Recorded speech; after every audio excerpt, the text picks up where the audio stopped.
ಒಳಗೆ ಈತ 5 ಗಂಟೆಗಳ ಕಾಲ ಕುಳಿತಿದ್ದಾನೆ. ಹೌದು ವೀಕ್ಷಕರೇ, ಇದು ಸತ್ಯ. ಮಧ್ಯಪ್ರದೇಶದಲ್ಲಿ ನಡೆದಿರುವಂತಹ ಈ ಒಂದು ಘಟನೆ ಬಗ್ಗೆ ತಿಳಿದುಕೊಂಡ್ರೆ ಅಚ್ಚರಿ ಮೂಡಿಸೋದು ಖಂಡಿತ. ಯಾಕಂತ ಅಂದ್ರೆ ಇಲ್ಲಿ ಎಸಿ ಕೋಚ್ ನಲ್ಲಿ ಹರ್ವಿಂದರ್ ಸಿಂಗ್ ಅನ್ನುವಂತಹ ಕಳ್ಳ ಒಬ್ಬ ಮಹಿಳೆಯ ಪರ್ಸನ್ನ ಕದ್ದು ಆನಂತರ ಪೊಲೀಸ್ ಅವರ ಕೈಯಿಂದ ಬಚಾವಾಗಬೇಕು ಅಂತ ಹೇಳಿ ಕೆರೆಯ ಒಳಗೆ ಜಿಗಿದು ನೀರಿನಲ್ಲಿ ಬರೋಬ್ಬರಿ 5 ಗಂಟೆಗಳ ಕಾಲ ಅಡಗಿ ಕುಳಿತಿದ್ದಾನೆ.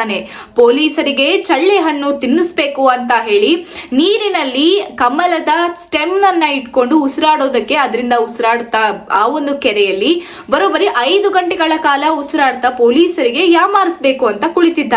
ಆದ್ರೆ ಈ ಒಂದು ಬುದ್ಧಿವಂತನ ಕಳ್ಳನನ್ನ ಹಿಡಿಲೇಬೇಕು ಅಂತ ಪೊಲೀಸರು ಪಣತೊಟ್ಟು ಪೊಲೀಸರು ಬಿಡದೆ ಬೆನ್ ಹತ್ತು ಈಗ ಸದ್ಯಕ್ಕೆ ಈ ಒಂದು ಬುದ್ಧಿವಂತ ಕಳ್ಳ ಹೆಸರು ಬಂದು ಹರ್ವಿಂದರ್ ಸಿಂಗ್ ಅಂತ ಹೇಳಿ ಈಗ ಸದ್ಯಕ್ಕೆ ಇವರನ್ನ ಅರೆಸ್ಟ್ ಮಾಡಿದ್ದಾರೆ.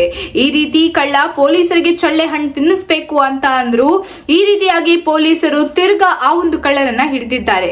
ಆದ್ರೆ ಅಚ್ಚರಿ ಏನಪ್ಪಾ ಅಂತ ಅಂದ್ರೆ ಕೆರೆಯ ಒಳಗಡೆ ಬರೋಬ್ಬರಿ 5 ಗಂಟೆಗಳ ಕಾಲ ನೀರಿನಲ್ಲಿ ಉಸಿರಾಡ್ತಾ ಬದುಕ್ತಾ ಇವನು. ಈತ ನಿಜವಾಗ್ಲೂ ಕಳ್ಳನ ಅಥವಾ ಏನು? ಈ ರೀತಿಯಾಗೂ ಕಳ್ಳತನ ಮಾಡಿ ಜೀವನ ಮಾಡ್ತಾರ ಅನ್ನುವಂತ ಉದಾಹರಣೆ ನಾವು ಇವನನ್ನ ನೋಡೇ ಕಲಿಬೇಕಾಗುತ್ತೆ ಅನ್ಸುತ್ತೆ. ಇದೇ ರೀತಿಯಾದಂತ ಅಪ್ಡೇಟ್ಸ್ಗಾಗಿ ಸಾರ್ವಭೌಮ ಟಿವಿಯನ್ನ ಫಾಲೋ ಮಾಡಿ ಮತ್ತು ಸಬ್ಸ್ಕ್ರೈಬ್ ಮಾಡಿ. ಧನ್ಯವಾದಗಳು. ನಾನು ನಿಮ್ಮ ಮೇಘನಾ.